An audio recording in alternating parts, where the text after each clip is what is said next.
Hello everybody. My name's Daryl Karp.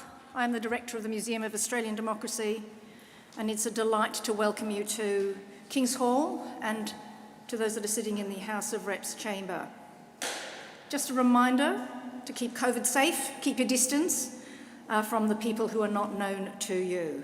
I'd like to begin by acknowledging the traditional custodians of the land on which we meet, the Ngunnawal and the Ngambri people, and pay my respects to elders past, present and emerging.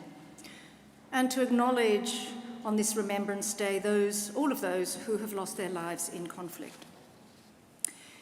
King's Hall and the House of Reps chamber, and in fact the Senate, have been witness to momentous events in the 90-odd years of this building, but perhaps the most dramatic events took place on the 11th of the 11th, 1975. Podcasts and films have been made about this event. Thousands of column inches have been dedicated to it, and dozens of books have been written. And just when you think there's nothing more to say, new material comes to light. The Palace Letters, thanks to the relentless work of historian Jenny Hocking. These are the subject of Paul Kelly and Troy Bramston's new book, The Truth About the Palace Letters, Deceit, Ambush and Dismissal in 1975, to be launched here today by the Honourable Tanya Plibersek MP. A brief outline on the order of events for today. Shortly, we'll hear from the Honourable Tanya Plibersek MP with responses by Troy Bramston, Australian Newspapers senior writer and columnist, and Paul Kelly, Australian Newspapers editor-at-large. And then we'll be privileged with a conversation between our authors and the presiding officers of the current Parliament, the Speaker of the House of Representatives, the Honourable Tony Smith MP, and President of the Senate, the Honourable Scott Ryan. But first, it is my pleasure to introduce Tanya Plibersek. Ms. Plibersek is the Shadow Minister for Education and Training and the Federal Member for Sydney. Her involvement in politics began when she was 14 years old, organising her friends to attend Palm Sunday peace rallies, which began the start of a lifetime of commitment to the service of the Australian people and our Parliament. Thank you.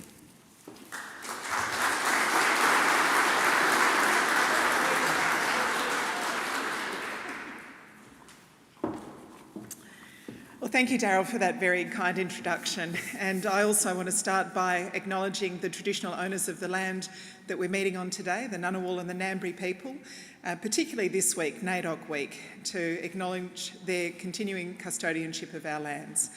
Thank you very much, Paul and Troy, for asking me to launch this book today. I want to acknowledge that we're in very august presence. We've got the President of the Senate with us, we've got the Speaker of the House of Representatives, several parliamentary colleagues, my colleague Matt Thistlethwaite, Madeleine King, and I believe we've got Julian Hill here as well. And I see in the audience very many distinguished guests. So thank you, all of you, for joining us today. I know that for both Paul and Troy, this work is the culmination of decades of research into the events of November 1975. And of course, it all began in this building. I'm trying to imagine what it would have been like to squeeze a whole Parliament and members of Parliament, their staff, the press gallery into this building, and that's before you take into account the enormous egos that many of them brought with them. It must have been pretty cramped. I also want to begin by expressing my deepest respect and admiration for the work of Professor Jenny Hocking. Professor Hocking and her legal team have done us an invaluable service in securing these letters.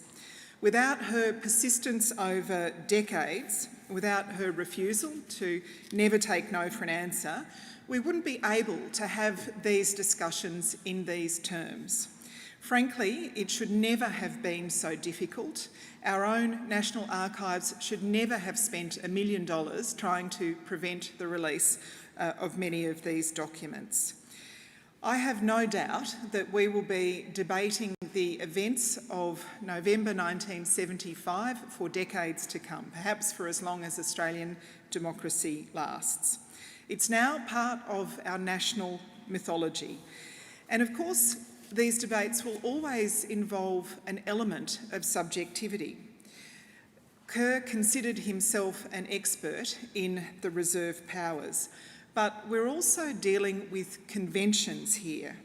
Having a power and making the decision to use it are two very different things. For the most part, these rules aren't written down. Should the palace have told Gough that John Kerr was seriously contemplating the dismissal, or would that in itself have constituted an act of royal interference, as Paul and Troy argue? Whether Charteris acted properly is a legitimate topic for historical debate and will continue to be so. Personally, though, I agree with Paul Keating's assessment that the Queen had no genuine role in initiating or encouraging Kerr's decision. Firstly, I've never been convinced of the palace's motives. The Queen hasn't shown an inclination to meddle in Australian politics. In fact, the royal family seems to know that their survival depends on being seen as above politics. So why risk that careful image in this instance, particularly with a British Labor government in power at the time? I know that Gough, in all of his years of maintaining the rage, never blamed the Queen for what had happened. We've also got the evidence from Paul Keating's meeting with the Queen at Balmoral Castle. That's the meeting when Paul told the Queen of his plans for an Australian head of state, something the Queen accepted calmly as a decision for the Australian people to make. That doesn't sound to me like the behaviour of someone interested in toppling Australian governments. But I understand the attraction of palace intrigue and politics. I think the danger is that it distracts us from the true story here, because there was definitely a conspiracy to unseat the Whitlam government. But it didn't originate in Buckingham Palace. It didn't originate in the mind of the Queen or her personal staff. It originated in the office of Malcolm Fraser, and we should never forget that. Malcolm Fraser may have mellowed with age. He may have done things in the later years of his career that we look at with admiration. But it was his choice in 1975 to shred our most important political norms, simply because he couldn't wait another 18 months for an election. He blocked supply, he sowed the division. In Keating's words, it was Malcolm Fraser who injected the poison into our political bloodstream. It was an act of bastardry, and it's never really left us. Our politics hangs together by shared norms. It's the only way our democracy can really work productively. Fraser decided to abandon those conventions. And the sad thing is that it worked, just as Tony Abbott's abandonment of norms worked 4 decades later. Fraser had accomplices, of course. He was helped by other corners of the old Conservative establishment, people who never really accepted the legitimacy of a Labor government, who, after 2 decades in power, assumed that the Liberals were born to rule forever. The other major villain, of course, was John Kerr. Kerr was an extraordinarily vain man, obsessed with his status as Governor-General and terrified that Gough would replace him if he didn't get in first. As the book shows, it is very difficult to overstate how much this fear drove his behaviour in 1975. This is a man who, when Gough suggested he wear a lounge suit to his own swearing in, sent a panicked letter to Buckingham Palace seeking the Queen's permission instead to wear ceremonial dress for his big day. In the supply crisis, Kerr saw his chance to make history. Well, he was right on that count at least. Of course, Barwick and Mason also acted outrageously. They must have known how inappropriate it was for sitting High Court justices to secretly counsel a Governor-General that he could sack a Prime Minister. Whenever I go over this history, I get a bit angry. It's happening right now. And I think there is a real risk here of being driven by rage, that we let our rage overtake our rational thinking. Because as supporters of a republic, I don't think we should let this episode define our national history. We can't let the dismissal and its resentments shape our case for a truly independent Australia. I understand the temptation here, but I think we should resist it. Our Republican story should project confidence, not bitterness. It should be forward-looking, not tangled up in old battles. Our republic should be born in hope and optimism.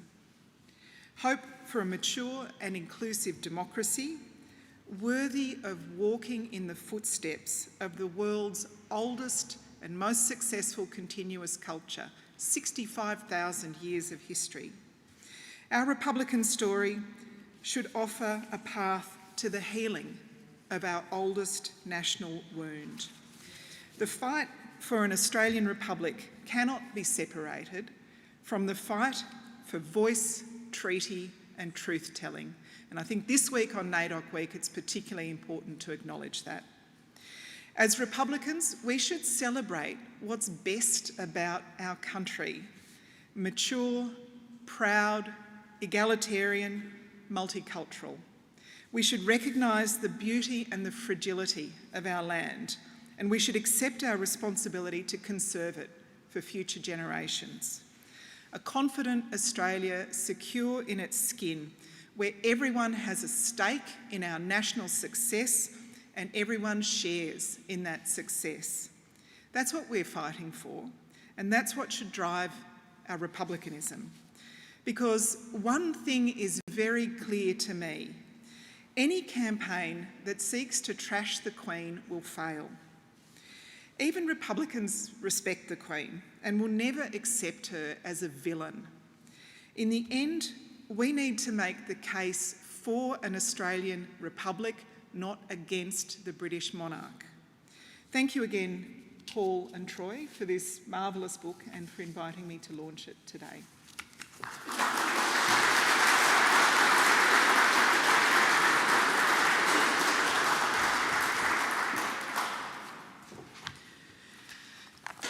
Well, let me begin by thanking Tanya Plibersek. It's terrific to have Tanya here launching this book. It really is an honour and a privilege for Paul and I to have you do this today. I wish to acknowledge the Speaker, Tony Smith, and the President, Scott Ryan, other MPs and distinguished guests. I want to thank Darryl Karp and Tony Dam and the team here at Old Parliament House. This is my favourite building anywhere in Australia, so thank you for hosting this launch. My father, Jeff and Michelle Bramston, are here. Their support has always been very deeply valued by me.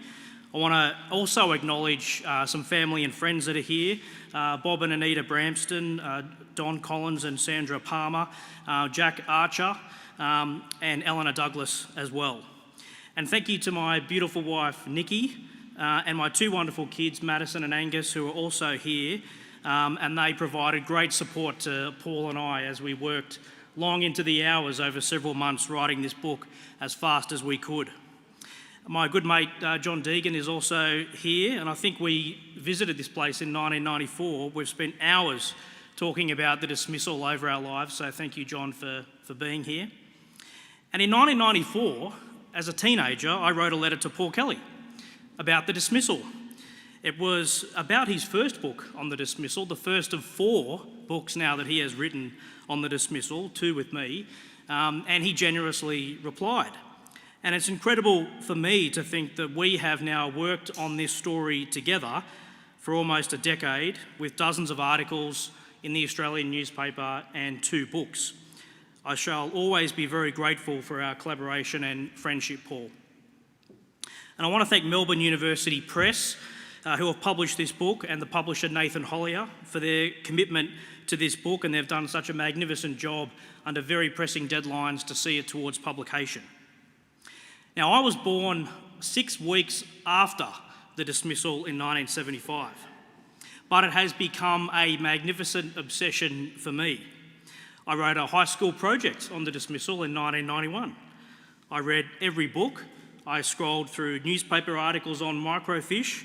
I watched the TV coverage. I was absorbed by the mini-series and the many documentary and news specials about the event. I made it my mission in life to talk to almost anybody who had any involvement in the dismissal. So former ministers, opposition MPs, Liberal and Labor staffers, public servants, party officials and journalists. The list literally runs into dozens. It's been fascinating to talk to John Kerr's official secretary, Sir David Smith, several times, and also the Queen's then Assistant Private Secretary, Sir William Heseltine. And of course, I spent many hours talking to Gough Whitlam and also Malcolm Fraser about the dismissal.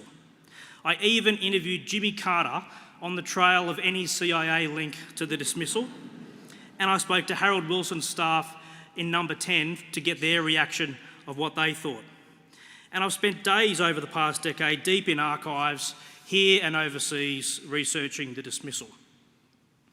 The dismissal of Gough Whitlam's government by Sir John Kerr 45 years ago on this day remains the most dramatic, divisive and convulsive event in our political history.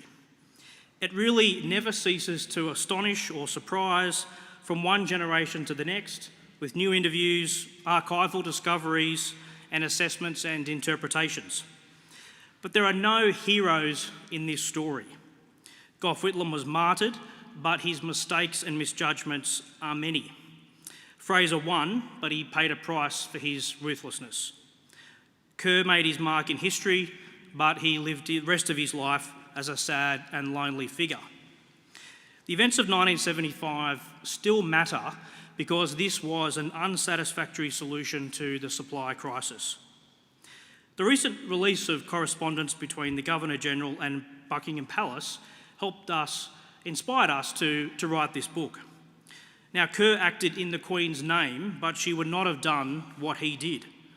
The testimony from those at Buckingham Palace, along with a close reading of the letters and other documentary evidence, confirms this beyond doubt.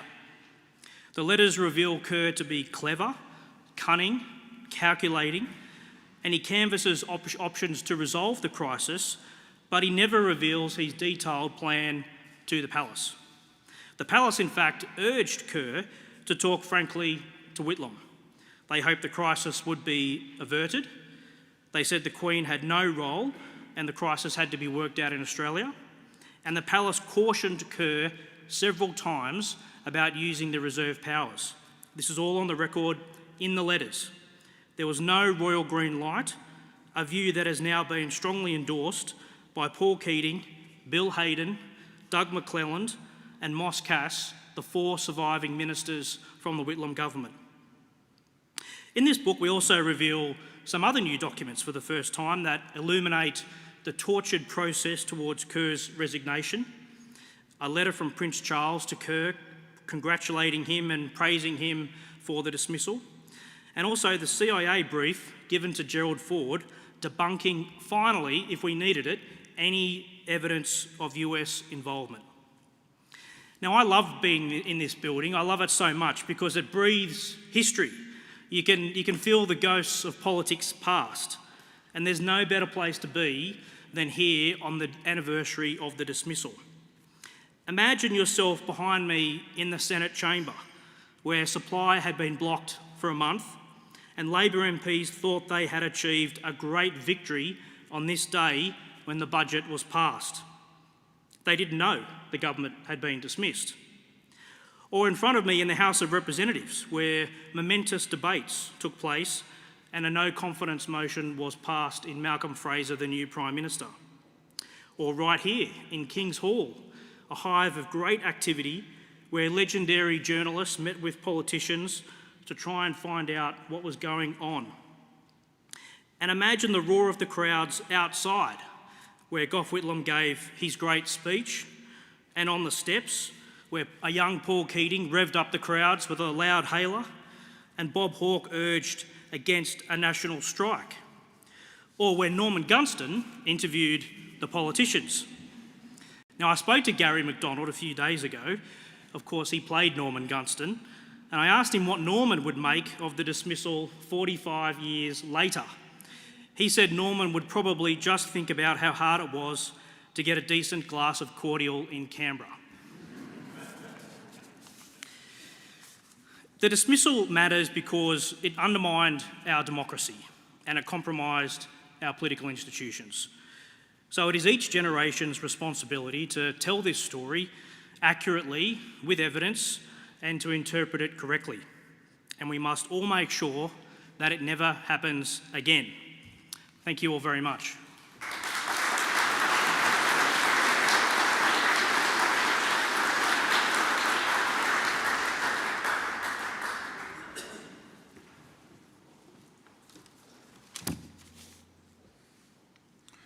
Tanya Plibersek, presiding officers Tony Smith and Scott Ryan, members of Parliament, Darryl Karp, friends and guests. 45 years ago to this day, this lunchtime, this wonderful location in King's Hall, I was standing over there, about where John Nethercote is now sitting. As I often stood over there hoping to be the recipient of some useful political information. And that's where I got the ultimate information. I was told the Governor-General had dismissed Gough Whitlam. The news went through me like an electric shock. We all knew dismissal was an option, but somehow we didn't really take it seriously. I spoke to Gough all the way through the constitutional crisis, and we were lulled into a false outlook by Gough's constant refrain. "Comrade," he would say, "I know the Governor-General will do the right thing. He's an honourable man." Everybody was in a state of shock just after 2 p.m. that afternoon. Politicians, journalists, staffers. Well, not everybody, certainly not Malcolm Fraser. I've carried the dismissal in the 1975 crisis with me all my life. It's a story of constitutional violence, viceregal conspiracy, and a clash of titanic political personalities. Human drama on a truly epic scale. Now at long last, we have the Buckingham Palace letters. I wrote about them in my first book. I was briefed a little bit about them. It's been a long wait to get them. My co-author, Troy Bramston, and I long campaigned for their release. I congratulate Jenny Hocking for her tireless efforts in the courts. We are all in her debt. Now, there are many people to thank today, and I must start with our publisher, MUP, and its CEO, Nathan Collier. Now, in this time of COVID, Nathan could not get approval to be with us today. So he sent me a short statement, which I'll now read out for you, which he would have read if he'd been able to be here. So this is from Nathan Collier, our publisher. "I'm sorry I can't be with you. Above my bed at home is a shelf filled with books on the Whitlam government. My interest in this government is, I expect, stronger than that of most people.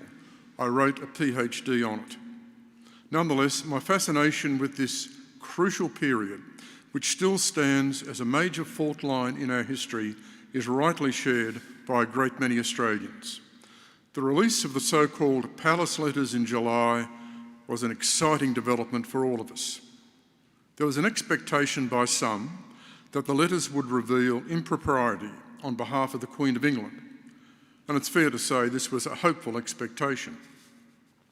Two who might instead have feared what the letters showed were Paul Kelly and Troy Bramston, because they'd argued in a 2015 book that the British Palace was not an active participant in Kerr's conspiracy to dismiss Whitlam. It is to Paul and Troy's great credit that when the Palace letters were released, they were ready at the archival starting gate with a genuine interest and honest enthusiasm to find the warts and all truth. Knowing the historical context so well, they were able to produce this book in record time. Contextual knowledge or not, I can only imagine the effort must have nearly killed them. They can feel rightly proud, and I would have to say vindicated, in their historical scholarship. Congratulations, Paul and Troy, and thank you for bringing us this gripping, authoritative work. Thank you to Paul Keating for providing a characteristic strong and stirring forward. Thank you to Tanya Plibersek for your words today. Thank you to Darryl Karp, Tony Dam and their colleagues at the Museum of Australian Democracy for organising this event, and thank you for all attending. Nathan Collier, publisher and CEO of MUP. I want to thank the entire staff of MUP for the way they've supported our project in every sense, production, editing and publicity. Tanya Plibersek, I deeply appreciate and salute your decision to honour us by launching our book today. Your comments are significant and generous. We thank you and we wish you well in the future. My friend Paul Keating is not with us today, but Paul is here in spirit. Paul was the youngest and newest member of the Whitlam government. He lived through the dismissal and he has never forgotten. For 45 years, Paul and I have ruminated on its meaning and consequences. I was delighted when Paul agreed to write the foreword to our book. It is brilliant and compelling. Most of all, I need to thank my co-author, friend and colleague, Troy Bramston. You got an inkling of what Troy's like in his speech today. Troy is a dedicated contemporary historian, journalist, and wonderful researcher. Troy got the Prince Charles letter. Our writing partnership on the dismissal has been an important part of my professional life. I value it very much. You can't co-author a book without having mutual respect. Troy and I have that.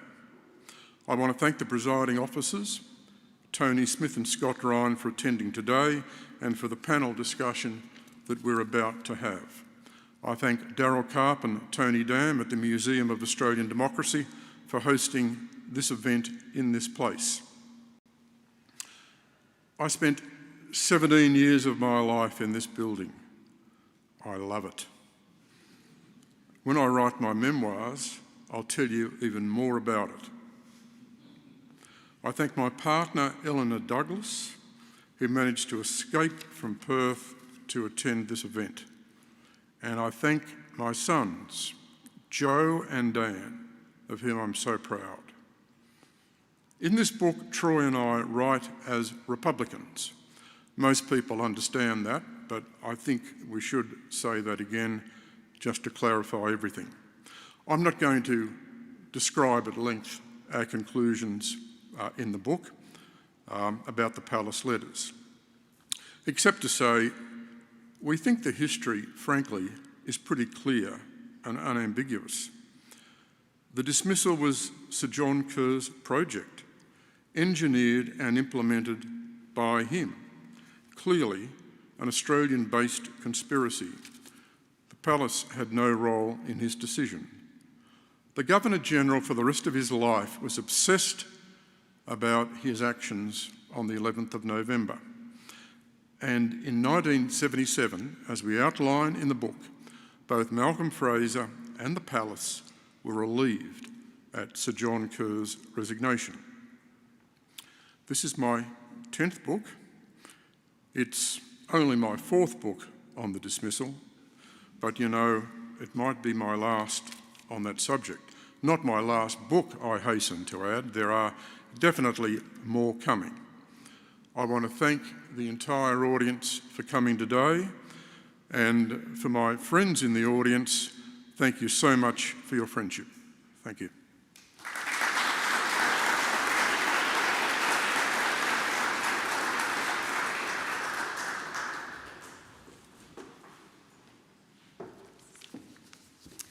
Thank you both very much, and thank you particularly, Tanya, for that fantastic interpretation and speech on the events. I understand that Ms Plibersek needs to return to Parliament House, so I'm going to say farewell to her and thank her once again for that wonderful opening.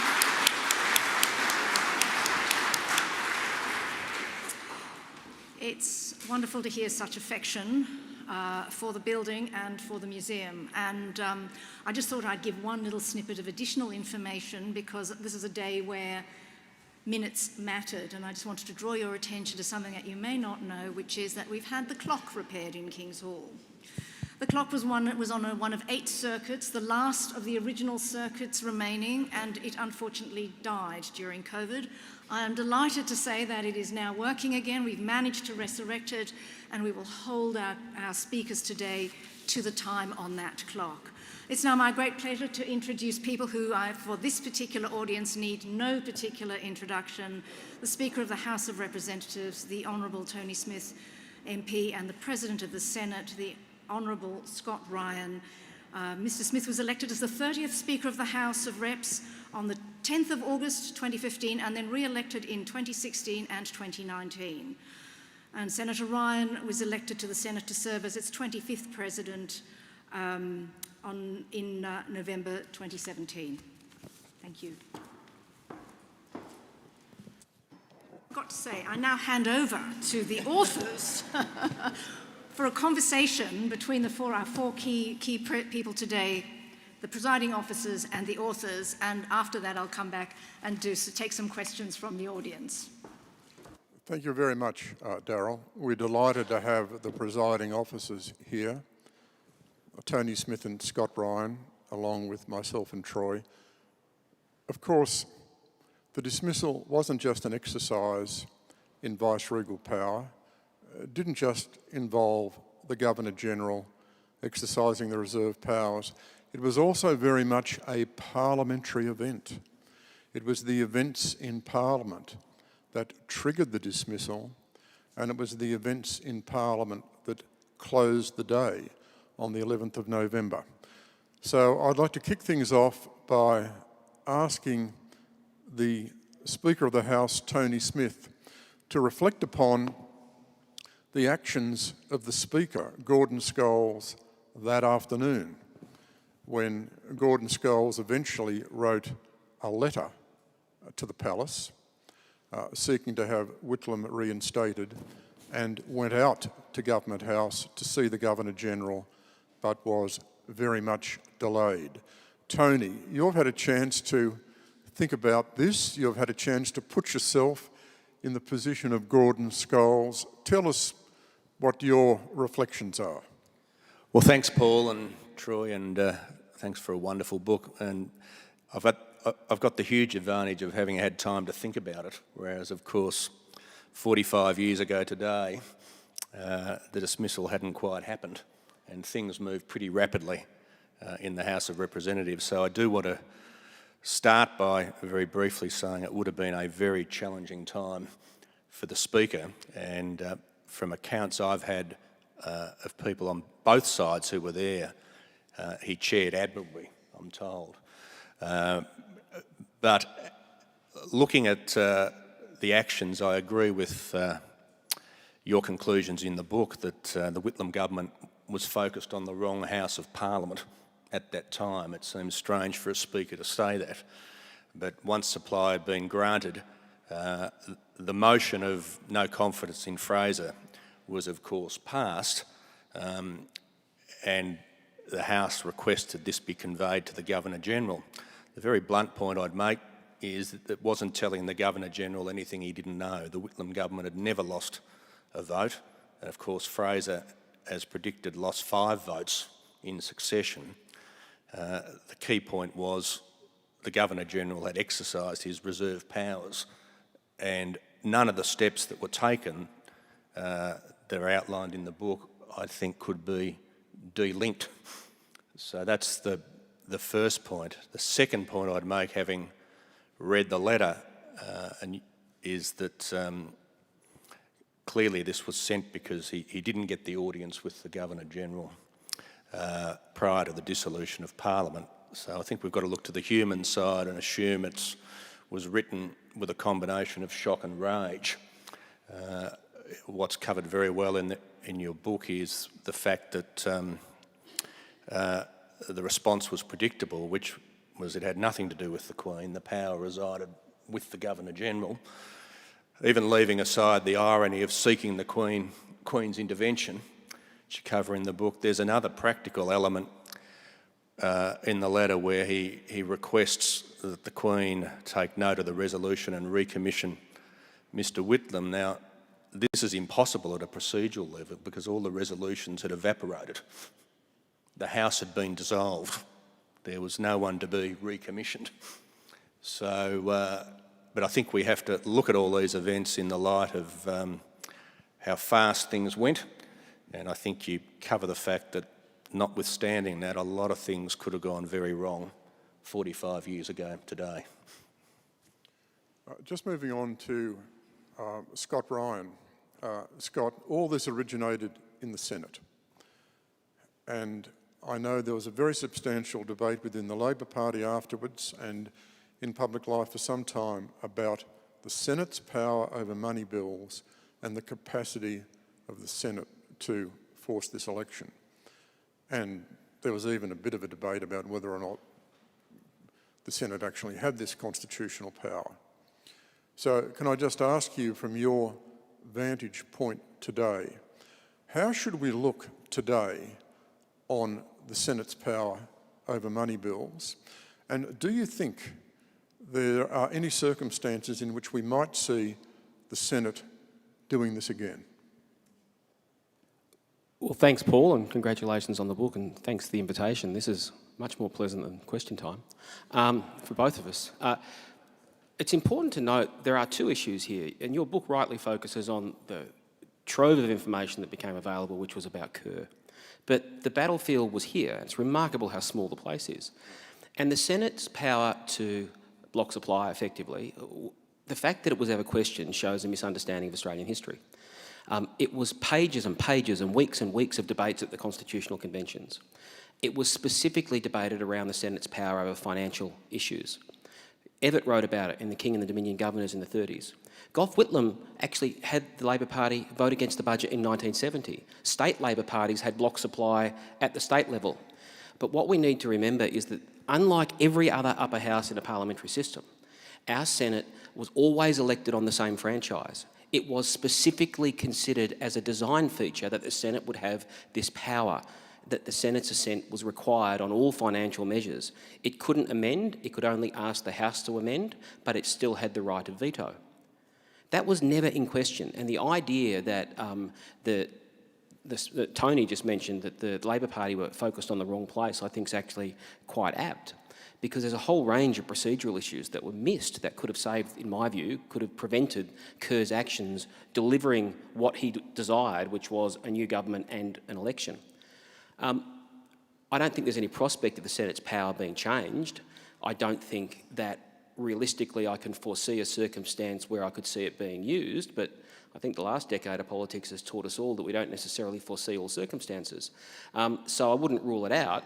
I would say it would be uncommon because there are a whole range of internal checks in a system of Parliament now, working with clerks.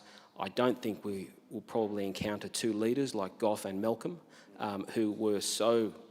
the crisis was also dependent, as you said, Paul, on those two unique personalities. So I can't say it won't happen, but I don't think it is likely to happen. But it always can happen. Now, I'll come to Troy in a moment. I want to go back to Tony Smith, though, because Tony's told us he's had 45 years to reflect on these events. And so, therefore, what I'd like to do, I'd like to move to the central issue here. And the central issue is that Sir John Kerr dismissed Gough Whitlam without proper warning. In that sense, he did not follow the conventions of the sovereign or the Governor-General.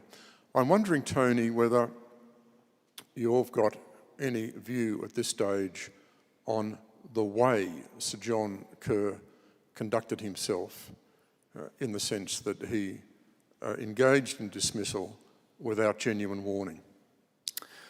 That's a very good question, Paul, because as I've reflected on it, I've changed my view over recent years, I have to say, and I think, you know, those reserve powers, no one doubted. Gough Whitlam didn't doubt they existed. I mean, he said so afterwards. But for the Governor-General not to warn a Prime Minister, I think was the wrong thing. I know he was worried about being dismissed. I'll come back to that in a second. But the point that's been made, and you make it well in both the books, the two of you, is the power of the reserve powers is their existence and the fact they could be used. And I think a duty of a Governor-General is to warn in that circumstances that if we get to a certain point,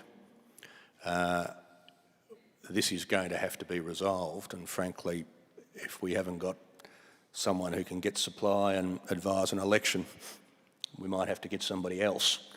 Now, whatever that meant for Sir John Kerr was, I think, a bit beside the point. At a practical level, I think we should dispel this myth that all of this, you know, this race for dismissal of the Governor-General or of the Prime Minister would happen almost instantaneously. There would have been enough time. And I think you made the point in The Australian this morning. I mean, the one thing, something would have happened. We don't know what would have happened, but it would have at least left Whitlam with the opportunity to contemplate a range of alternative actions. You'd written about how the compromise had been put and rejected.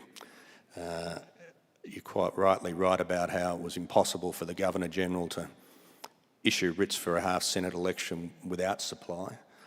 But the point was, without that, because there wasn't a warning, it came down to the very final minutes of the last day, and I think that wasn't the right thing to do. I think he didn't have a legal obligation to warn him, but I think he had a moral obligation to warn him. Thanks, Tony.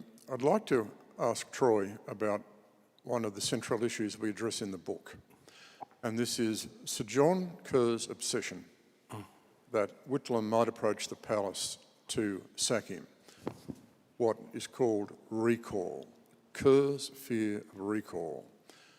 And one of the issues we address in the book is, well, what was the attitude of the palace in terms of recall? How did Kerr see it? How did Whitlam see it? How did the palace see it? Over to you, Troy. Thanks, Paul. Look, the recall issue is something that's always through John Kerr's mind. He lived in fear that at any moment Gough Whitlam would seek to have him dismissed. Now, the first point to make about that is the actual technicality of how he would actually do that, and we've explored this with the officials who were at Buckingham Palace at the time, and they said, look, a simple race to the telephone would not suffice. The Queen would need probably written advice to recall John Kerr, and she might want to sit on that for a little while, seek some advice herself, but she would hope that things in the meantime would resolve themselves. And the Queen has actually been in a few of these situations in other countries where similar scenarios have taken place. But John Kerr was obsessed about this idea that if Gough Whitlam felt that he was under threat, there would be a race to the telephone. Now, that phrase comes from a famous dinner that took place on the 16th of October at Government House for the Malaysian Prime Minister. And this was the day supply was blocked in the Senate for the first time, and during a jovial conversation with the Malaysian Prime Minister, Gough Whitlam had made the comment that there could be a race to the telephone to see who would sack who first. But all this did was energise Kerr's fear, his paranoia that this actually could happen. So that's one of the defects in the way Whitlam treated Kerr, is he didn't fully understand his insecurity, his obsession about the reserve powers, his desire to play a big role in history, and so he sort of misread that relationship. But we interviewed Kim Beazley, who of course is now the Governor of WA, for the book, and Kim said, look, even if you fear being recalled, it should not govern the way you do the job. Kim laughed and said to me, look, what's the worst that could happen? You get recalled and you go home to your former house. I mean, that's it, and your life goes on. You're not going to be put in jail or anything like that. So it's kind of a strange thing, but Kerr understood the power dynamic, the power relationship. He knew that if Whitlam tried to do this, then it would succeed. And he had raised this with a young Prince Charles. He had raised it with the palace in correspondence, and the palace advice to him was very, very clear that if Gough Whitlam wanted him dismissed, the Queen would follow the Prime Minister's advice. And so the importance of that is that meant that John Kerr, as he said in his notes, had to operate, and I quote, by stealth. That's the word he used, by stealth. It's a deadly word, but it means that he decided to deceive his Prime Minister because he had this fear. Now, the final quick point to make is, would Gough have actually done that if he thought that a dismissal was coming? Gough always said after the dismissal that he would never have done that, that would have made him just as bad as Kerr. He said it to Paul, he said it to me, and many, many times. But a few years ago, Paul and I discovered in the UK archives a letter that Gough Whitlam had written to Harold Wilson, the British Prime Minister, just weeks after the dismissal. And in that letter, Whitlam says if he had have known what was coming, he would have recalled Kerr. He would have dismissed him. Now, that just sits there as a piece of historical evidence. We don't know. Maybe it was written in the heat of the moment, but it's a fascinating what if, and it's a key question because it governs how Kerr operates in the crisis. And of course, one of the really unexplored issues relating to recall is, well, if Sir John Kerr had been removed, who would have been appointed Governor-General? Who on earth? Would we have looked to the senior administrator? Would there have been a new appointment altogether? I mean, it's a fascinating area of speculation. My own view about recall is that it was not a viable option. I now want to turn and ask both Scott Ryan and Tony Smith about one of the really fascinating aspects of the dismissal. What could have gone wrong? What could have gone wrong on the 11th of September? Because I think a lot of things could have gone wrong. I think Kerr was pretty lucky that it all worked out the way it did. But let's focus on the Senate. So, Scott Ryan, what do you think could have gone wrong in the Senate on the afternoon of the 11th of November, given that Malcolm Fraser had to get supply through because one of the conditions of his caretaker commission from the Governor-General was to secure supply? What could have gone wrong? Well, looking at King's Hall here, it's a lot smaller than the modern Parliament, so we don't have mobile phones. But what's truly amazing is when you look at what happened in the Senate and the complete failure of communication inside the Labor Party. So when the Senate reconvened, it didn't even deal with the appropriation bills first. It dealt with 3 other items of business, and I pulled it out, including the matter of a disallowance of certain postal services regulations and bylaws. We just did that yesterday. And so, Still yeah, around. some things never stop. But so it took 20 minutes for the Senate to get on to deal with the appropriation bills, and no one thought to just wander over. You know, this isn't a big place. So I find that fascinating. And if the Senate had not dealt with the appropriation bills and got them through, with the joyous response of Labor senators then running across the building, as you know, not very far, and saying we got them through and breaking the news and getting quite not the reaction they expected, that could have gone wrong. The other things that there was, I pulled out some old work from the former clerk, long-serving clerk Harry Evans.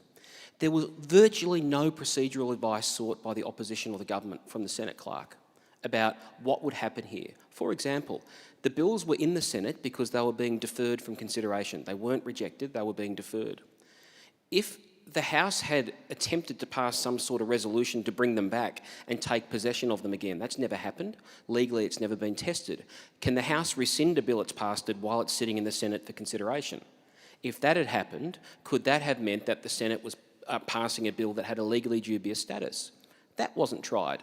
Personally, one of the first things I would have done when this was going on for week after week after week, and there was public debate about the risk of dismissal, because we saw a genuine clash of constitutional conventions, that you have to have supply to govern in a bicameral federal parliament, but you have confidence of the House and you can remain in government. This was a clash of conventions that was inherent in our system and an unresolved issue from nearly a century before.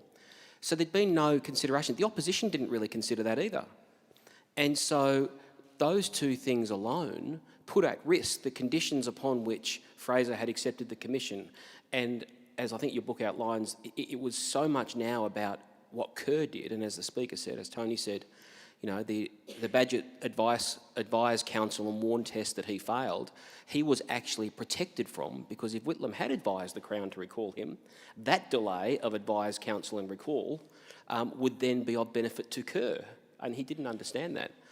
And just finally, I might say that was an issue for a number of us who are Republicans in voting no in the 1999 referendum, because that provision was removed by the dismissal element of the Prime Minister being able to announce the dismissal of a new president in 1999. Tony Smith, what could have gone wrong? Well, I think the President summed up what could have gone wrong in the Senate. I've had a look at the Hansard in the House from that day, and it's fascinating listening to you, Scott, and then looking at what happened. I can never understand why the focus was on the House when the supply was the critical issue and had been. And you explain it by the fact Whitlam was in shock, which is why he didn't race back to Parliament House. He raced to the Lodge to gather his colleagues and his thoughts. But on this very day, even now, you know, at 5 to 1, Fraser's on his way to Yarralumla, worried about being late. The House of Representatives was debating a no-confidence motion in the Whitlam government. And it suspended, and when it resumed at 2 o'clock, the conclusion of that no-confidence motion preceded it for about 20 minutes. And it was only at that point that Malcolm Fraser made his announcement to the House that he was caretaker Prime Minister, and by that point supply had passed. Now, I think there's two critical elements here. One I found fascinating in the book, which Paul and Troy, that the Whitlam government had been given procedural advice that it should actually attach to those supply bills a rider that they must come back to the House, and that was rejected. Now, had that advice had been taken up, I'm thinking it's very difficult for Kerr to have acted, as risky as it was, with the degree of confidence he had that this would all happen quickly. The other thing that's fascinating is, because of this focus on the House of Representatives, you see in the debates that follow that afternoon, Whitlam very quickly saying supply's been passed, the crisis is now over, and moving to the motion of no confidence in Fraser. When a bill has passed both houses, the President and I, once the bill's been certified by our clerks, write to the Governor-General, and that covering letter and the bill goes out. Speaker Scholes signed this letter quite early. It's covered in one of your earlier books, and Whitlam later postulates it might have been better if he'd taken them out personally. But I've been wondering in recent days, reading all of this, what would have happened if the Speaker said, well, that's fine, I'm not in a position to sign it at the moment. See, this relied on speed, lightning speed.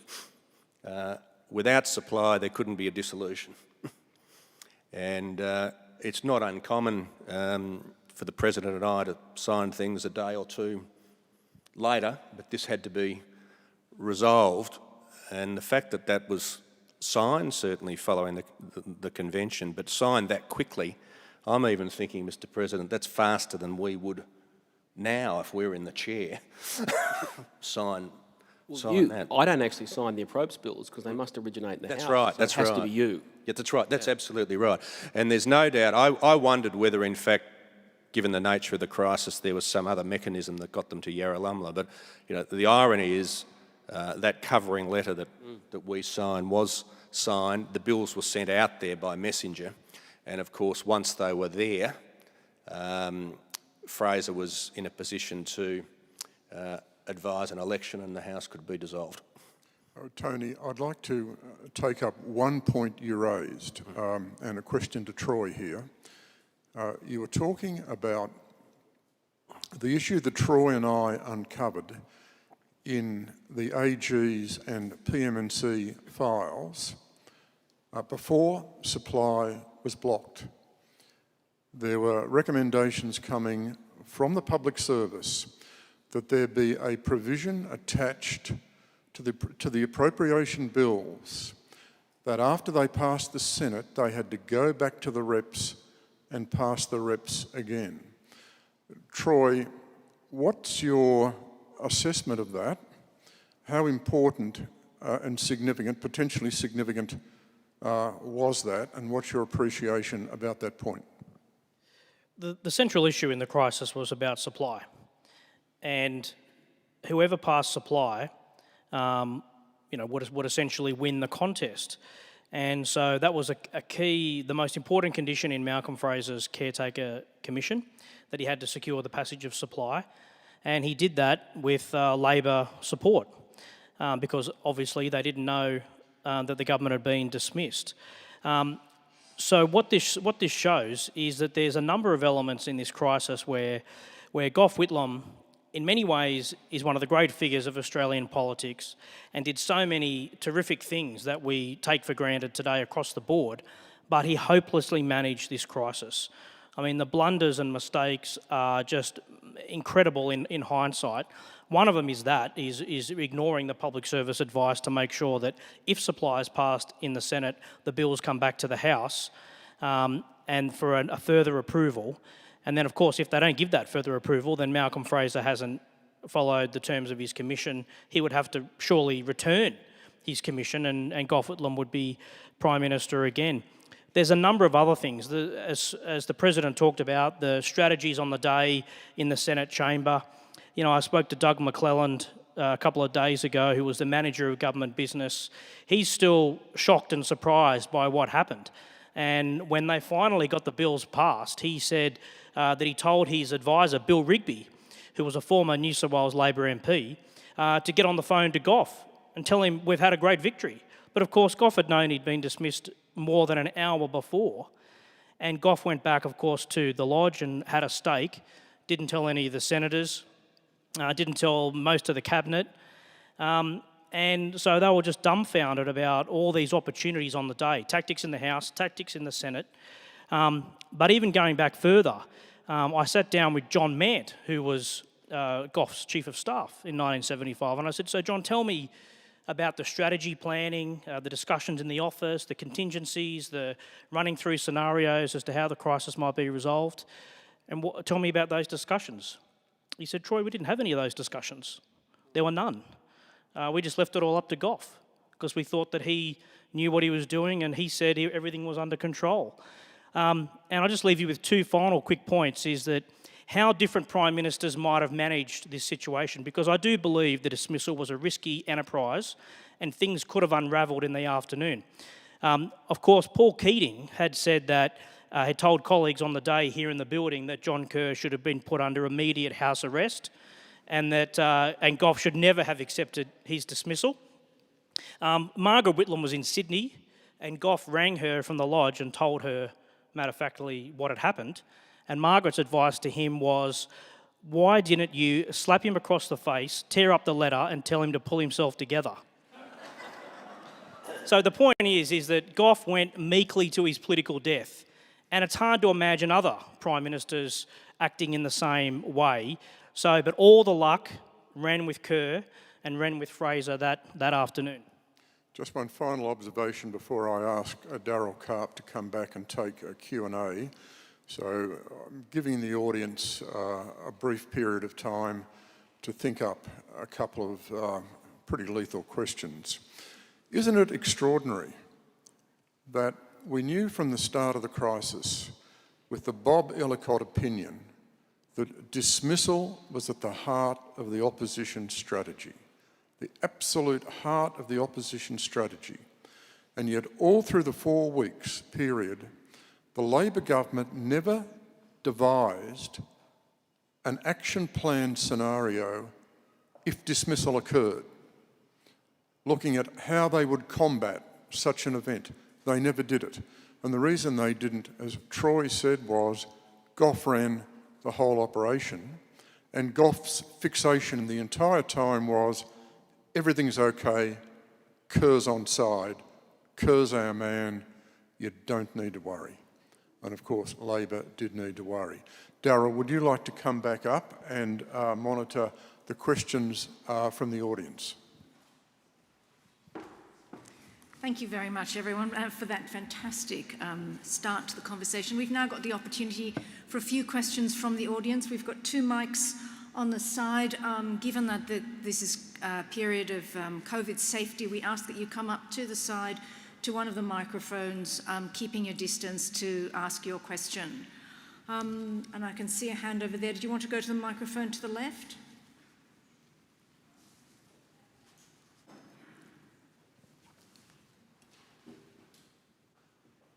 Thanks to all of you for a great presentation. It's one of the best presentations I've been to, I think.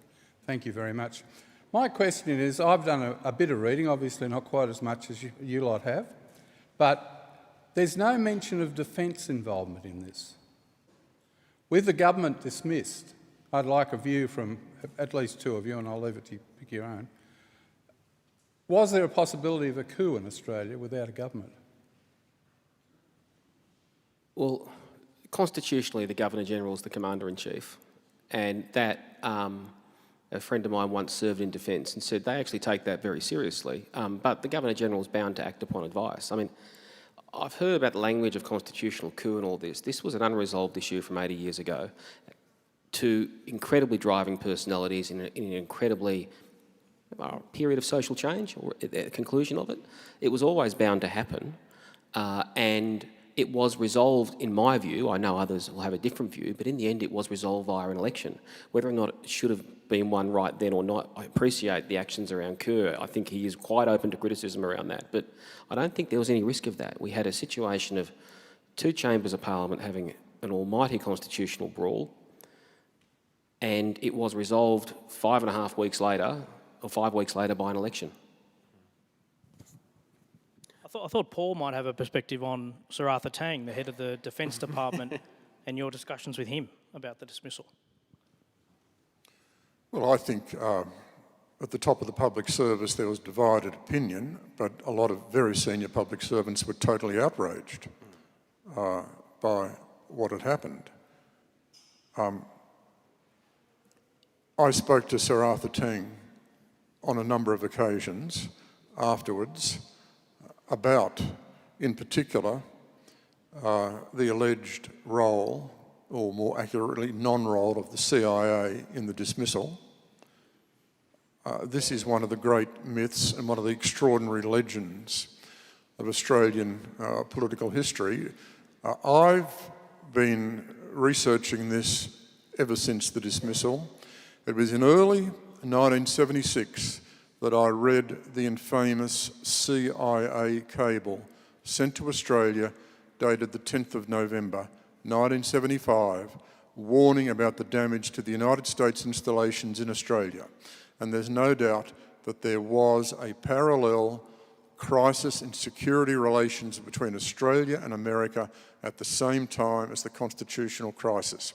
And of course, this has provided all the material for people to say it was the CIA that did it.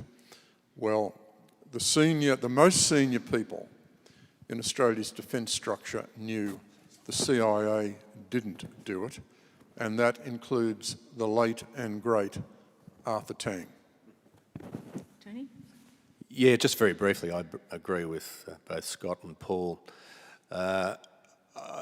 Couple of observations. Despite the gravity of the situation, the shock, with everything that occurred 45 years ago, and the protests and the division, our democracy was very, very durable. And I think what happened afterwards, and I think this is an important point, I'll just make 2 points, was certainly a lot of the key players on the coalition side, I know John Howard, I think Andrew Peacock and others had said that certainly there were regrets that coloured the Fraser government in terms of how it approached things. And that's not so much a criticism, they were all involved in it. I think we've got to understand also just the pressure on the opposition to do something. The Senate had been, as the President alluded earlier, willing itself up to this for some years. It had started in the late 60s, 1970. The Senate, and this is not a criticism, had changed in nature with your committee system that we now know. And as the President rightly pointed out, I mean, this time bomb was set in the Federation debates. And then you needed a few other ingredients. I mean, at the time they did that, they wouldn't have imagined these particular circumstances. I mean, one other ingredient that's obvious to me is the change in the Senate voting system. When was that? In the late 40s, 49, that meant you were going to have close results, whereas initially it was winner take all. So that's that observation. The other one is Paul's reference to conspiracy theories. That's why it's so good the letters have been released, because, and I'm right, I think that Kerr was happy for them to be released, but the fact that it took so long, it does breed these conspiracies, and it's a bit like opening the time capsule at an old primary school after 50 years. People begin to imagine there's something in there that's not. And I mean, now that the letters have been released, it's good, but what's not in there, I think, is an important part of history as a bookend. Thank you. We have one more question.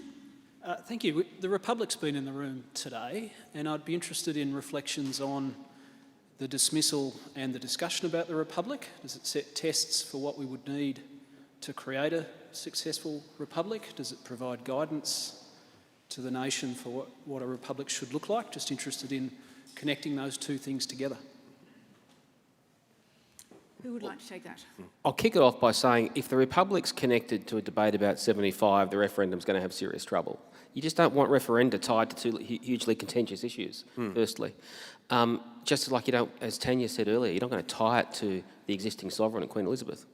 It's got to be about a republic, not about a critique of just the monarchy.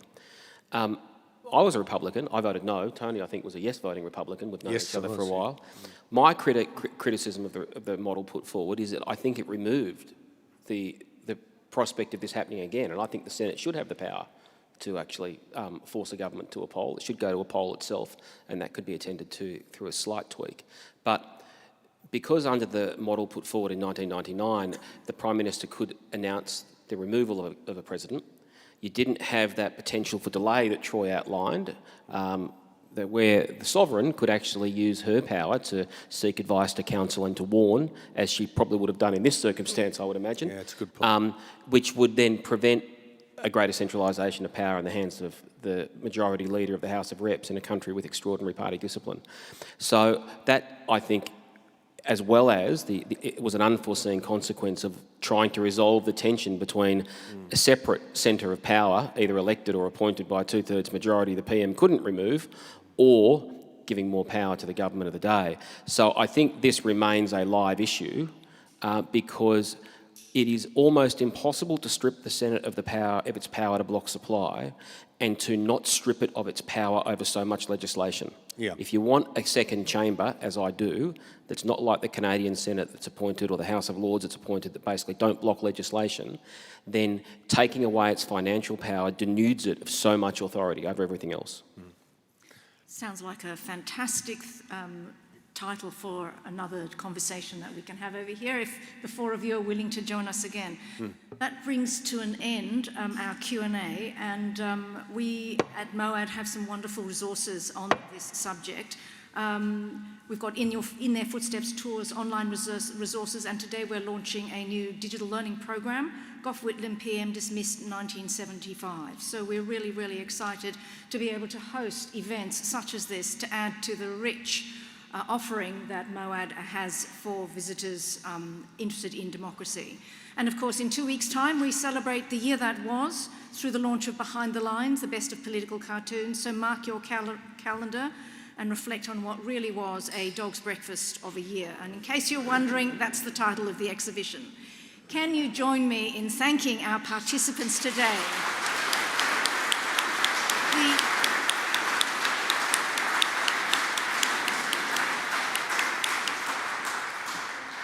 Tanya Plibersek, Tony Smith, Scott Ryan for their wisdom and insights and expertise, to Paul Kelly and Troy Bramston for their contributions to our political understandings and for their book. And book sales and signings will take place in King's Hall, and we welcome all of you to explore the museum before you leave. And if you do get a minute, step inside the Senate chamber. We have, as part of the restoration, we've removed the coverings that had been put in after the building was built and opened, and you get a chance to see the light in the Senate chamber as it was originally intended by John Smith Murdoch. Thank you very much for joining us, and I do hope you found it as exciting and scintillating a conversation as I did. Cheers.